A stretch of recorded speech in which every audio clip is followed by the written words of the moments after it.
ಭಾರತದ ಒಂದೊಂದೇ ಅಸ್ತ್ರಕ್ಕೆ ಪಾಕಿಸ್ತಾನ ಕಂಗೆಟ್ಟಿದ್ದು ಮುಂದಿನ ದಾರಿ ಕಾಣದೆ ಪರದಾಡ್ತಿರುವ ಪಾಕ್ ನಾಳೆ ವಿಶೇಷ ಪಾರ್ಲಿಮೆಂಟ್ ಅಧಿವೇಶನ ನಡೆಸಲು ಮುಂದಾಗಿದೆ. ನಾಳೆ ಸಂಜೆ 5 ಗಂಟೆಗೆ ವಿಶೇಷ ಸಂಸತ್ ಅಧಿವೇಶನದಲ್ಲಿ ಎಲ್ಲಾ ಸಂಸದರು ಹಾಜರಾಗುವಂತೆ ನೋಟಿಸ್ ಕೊಡಲಾಗಿದೆ.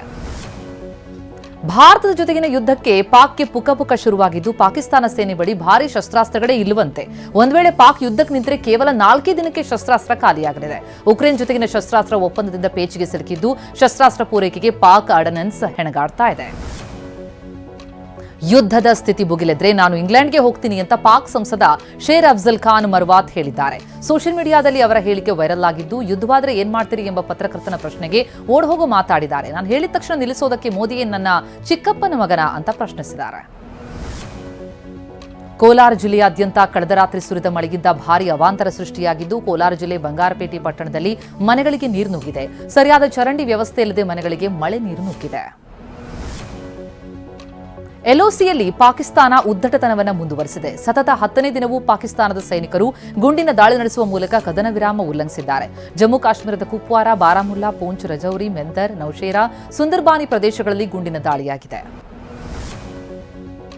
ರಾಜಸ್ಥಾನದ ಭಾರತ ಪಾಕಿಸ್ತಾನ ಗಡಿಯಲ್ಲಿ ಪಾಕಿಸ್ತಾನದ ರೇಂಜರ್ ಒಬ್ಬನನ್ನ ಬಿಎಸ್ಎಫ್ ಬಂಧಿಸಿದೆ. ಪಹಲ್ಗಾಮ್ನಲ್ಲಿ ನಡೆದಂತಹ ಭಯೋತ್ಪಾದಕ ದಾಳಿ ನಂತರ ಉಭಯ ದೇಶಗಳ ನಡುವೆ ಉದ್ವಿಗ್ನತೆ ಹೆಚ್ಚಾಗಿದ್ದು, ಈ ಮಧ್ಯೆ ಪಾಕಿಸ್ತಾನದ ರೇಂಜರ್ ಅನ್ನ ರಾಜಸ್ಥಾನ ಗಡಿಯಲ್ಲಿ ಪಡೆ ವಶಕ್ಕೆ ಪಡೆಯಲಾಗಿದ್ದು ಬಿಎಸ್ಎಫ್ ಈ ಬಗ್ಗೆ ತಿಳಿಸಿದೆ. ಕಳೆದ ಬುಧವಾರ ಆಕಸ್ಮಿಕವಾಗಿ ಪಾಕಿಸ್ತಾನದ ಗಡಿಯನ್ನು ದಾಟಿದ್ದ ಬಿಎಸ್ಎಫ್ ಕಾನ್ಸ್ಟೇಬಲ್ ಪೂರ್ಣಂ ಕುಮಾರ್ ಶಾ ಅವರನ್ನ ಪಾಕಿಸ್ತಾನಿ ರೇಂಜರ್ಸ್ ವಶಕ್ಕೆ ಪಡೆದುಕೊಂಡಿದ್ದು, ಅವರ ಸುರಕ್ಷಿತ ಬಿಡುಗಡೆಗಾಗಿ 8 ದಿನಕ್ಕೂ ಹೆಚ್ಚು ಕಾಲ ಹಲವಾರು ಸುತ್ತಿನ ಮಾತುಕತೆ ನಡೆದಿದ್ರೂ ಪಾಕ್ ರಿಲೀಸ್ ಮಾಡಿಲ್ಲ. ಪಾಕಿಸ್ತಾನಿ ಮಹಿಳೆ ಜೊತೆಗಿನ ತನ್ನ ವಿವಾಹ ಮರೆಮಾಚಿದ್ದಕ್ಕಾಗಿ ಯೋಧನೊಬ್ಬ ಈಗ ಕೆಲಸ ಕಳ್ಕೊಂಡಿದ್ದಾರೆ. ಸಿಆರ್ಪಿಎಫ್ನ 41ನೇ ಬೆಟಾಲಿಯನ್ನ ಯೋಧ ಮುನೀರ್ ಅಹಮದ್ ಪಾಕ್ನ ಮಿನಾಲ್ ಖಾನ್ ಎಂಬಾಕೆಯನ್ನ ಮದುವೆಯಾಗಿದ್ರು. ಸಿಆರ್ಪಿಎಫ್ ಯೋಧನಿಗೆ ಪಾಕ್ ಯುವತಿಯನ್ನ ವಿವಾಹವಾಗುವುದಕ್ಕೆ ಎನ್ಒಸಿ ಕೊಟ್ಟಿರಲಿಲ್ಲ. ಪಹಲ್ಗಾಮ್ ನರಮೇಧದ ಬೆನ್ನಲ್ಲೇ ದೇಶದ ಗಡಿಯಲ್ಲಿ ಹೆಜ್ಜೆ ಹೆಜ್ಜೆಗೂ ಭದ್ರತೆ ಹೆಚ್ಚಿಸಲಾಗ್ತಾ ಇದೆ. ಅರಬ್ಬಿ ಸಮುದ್ರದಲ್ಲಿ ನೌಕಾಸೇನೆಯಿಂದ ಸಮರಾಭ್ಯಾಸ ಮುಂದುವರೆದಿದೆ. ಮೇ 3ರಿಂದ ಶುರುವಾಗುವ ಫೈಟರ್ ಜೆಟ್ಗಳ ಅಬ್ಬರ ಮೇ 7ರ ತನಕ ಮುಂದುವರಿಯಲಿದ್ದು, ನೌಕಾಸೇನೆ ಮುಖ್ಯಸ್ಥ ತ್ರಿಪಾಠಿ ಮೋದಿ ಅವರಿಗೆ ಮಾಹಿತಿ ಕೊಟ್ಟಿದ್ದಾರೆ.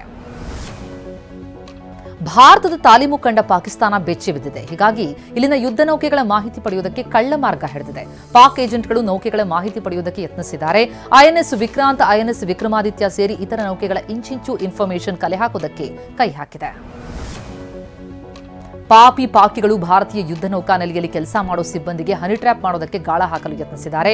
ಹನಿ ಟ್ರ್ಯಾಪ್ ಮೂಲಕ ಯುದ್ಧ ನೌಕೆಗಳ ಮಾಹಿತಿ ಸಂಗ್ರಹ ಮಾಡುವ ಕುತಂತ್ರ ಹೂಡಿತು. ಆದರೆ ಈ ಬಲೆಗೆ ಭಾರತದ ಸಿಬ್ಬಂದಿ ಯಾರೂ ಬಿದ್ದಿಲ್ಲ. ಹೀಗಾಗಿ ಐಎನ್ಎಸ್ ವಿಕ್ರಾಂತ್, ಐಎನ್ಎಸ್ ವಿಕ್ರಮಾದಿತ್ಯ ಮಾಹಿತಿ ಸುಭದ್ರವಾಗಿದೆ.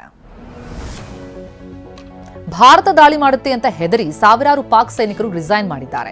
ಗಡಿಯಲ್ಲಿ ಎದೆಯೊಡ್ಡಿ ನಿಲ್ಲೋದಕ್ಕೆ ಪತ್ರಗುಟ್ಟಿದ್ದಾರೆ. ಆದರೆ ಪಾಕಿಸ್ತಾನ ಸ್ಥಳೀಯರ ಕೈಗೆ ಈಗ ಗನ್ ಕೊಟ್ಟಿದೆ. ಹಲವು ಸೈನಿಕರು ಸೇನಾಪಡೆ ತೊರೆದಿರುವ ಕಾರಣಕ್ಕೆ ಬಲ ಇಲ್ಲದೆ ಸ್ಥಳೀಯರಿಗೆ ಟ್ರೈನ್ ಮಾಡೋದಕ್ಕೆ ಶುರು ಮಾಡಿದೆ. ಗದಗ ಜಿಲ್ಲೆ ಮುಂಡರ್ಗಿ ತಾಲೂಕಿನ ಶಿಂಗಡಾಟೂರು ಗ್ರಾಮದಲ್ಲಿ ಇಸ್ಪೀಟ್ ಅಡ್ಡೆಗಳ ಹಾವಳಿ ಹೆಚ್ಚಾಗಿದ್ದು, ಪೊಲೀಸ್ ಇಲಾಖೆಯ ಗಮನಕ್ಕೆ ತಂದರೂ ಅಧಿಕಾರಿಗಳು ಮೌನ ವಹಿಸಿದ್ದಾರೆ ಎನ್ನುವ ಆರೋಪ ಕೇಳಿಬಂದಿದೆ. ಇಸ್ಪೀಟ್ ಹಾವಳಿಗೆ ಬಡ ಕುಟುಂಬಗಳು ಬೀದಿಗೆ ಬರ್ತಿವೆ ಅಂತ ಗ್ರಾಮಸ್ಥರು ಕಿಡಿಕಾರಿದ್ದಾರೆ. ಕನ್ನಡದ ಬಗ್ಗೆ ಅವಹೇಳನಕಾರಿಯಾಗಿ ಮಾತನಾಡಿದ್ದ ಗಾಯಕ ಸೋನು ನಿಗಮ್ ವಿರುದ್ಧ ಎಫ್ಐಆರ್ ದಾಖಲಾಗಿದೆ. ಅವಲಹಳ್ಳಿ ಪೊಲೀಸರು ಸೋನು ನಿಗಮ್ಗೆ ನೋಟಿಸ್ ಕಳುಹಿಸುವುದಕ್ಕೆ ಮುಂದಾಗಿದ್ದಾರೆ. ಕರವೇ ಕೊಟ್ಟ ದೂರಿನ ಮೇರೆಗೆ ಪೊಲೀಸರು ಪ್ರಕರಣ ದಾಖಲಿಸಿಕೊಂಡಿದ್ದಾರೆ. ತುಮಕೂರಿನ ಕ್ಯಾತ್ಸಂದ್ರ ಬಳಿ ರಾಷ್ಟ್ರೀಯ ಹೆದ್ದಾರಿ 48ರಲ್ಲಿ ಲಾರಿಯೊಂದು ಹೊತ್ತಿ ಬರುತ್ತಿದೆ. ಎಂಜಿನ್ನಲ್ಲಿ ಬೆಂಕಿ ಕಾಣಿಸಿಕೊಂಡಿದ್ದು ಲಾರಿ ಬೆಂಕಿಗಾಹುತಿಯಾಗಿದೆ. ದಾಬಸ್ಪೇಟೆಯಿಂದ ವಸಂತ ನರಸಾಪುರ ಕಡೆಗೆ ತೆರಳುತ್ತಾ ಇದ್ದಂತಹ ಲಾರಿ ಅವಘಡಕ್ಕೆ ತುತ್ತಾಗಿದೆ. ನಿರ್ಮಾಣ ಹಂತದ ಸೇತುವೆ ಕುಸಿದು 3 ಮೃತಪಟ್ಟಿದ್ದಾರೆ. ಒಡಿಶಾದ ಕಟಕ್ನಲ್ಲಿ ದುರ್ಘಟನೆಯಾಗಿದ್ದು, 2 ಗಂಭೀರವಾಗಿ ಗಾಯಗೊಂಡಿದ್ದಾರೆ. ಸ್ಥಳಕ್ಕೆ ಜಿಲ್ಲಾಧಿಕಾರಿ ಭೇಟಿ ಕೊಟ್ಟು ಪರಿಶೀಲನೆ ನಡೆಸಿದ್ದು, ಗಾಯಗೊಂಡವರ ಸ್ಥಿತಿ ಗಂಭೀರವಾಗಿದೆ ಅಂತ ಹೇಳಲಾಗ್ತಾ ಇದೆ.